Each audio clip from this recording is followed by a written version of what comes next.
இன்னைக்கு செம்மையான soya chunks pulao எப்படி செய்கிறதுன்னு தான் பார்க்க போகிறோம்.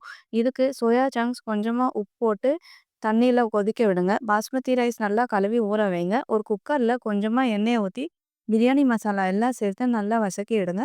தின்னாக கட் பண்ணி வச்சுருக்க வெங்காயம் 2 பச்சை மிளகாய் எல்லாம் சேர்த்து நல்லா வசக்குங்க.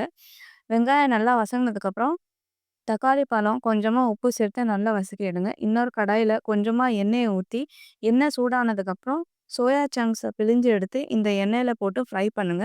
மசாலாவில் மஞ்சள் தூள், மிளகாய் தூள், கரம் மசாலா எல்லாம் சேர்த்துக்கோங்க.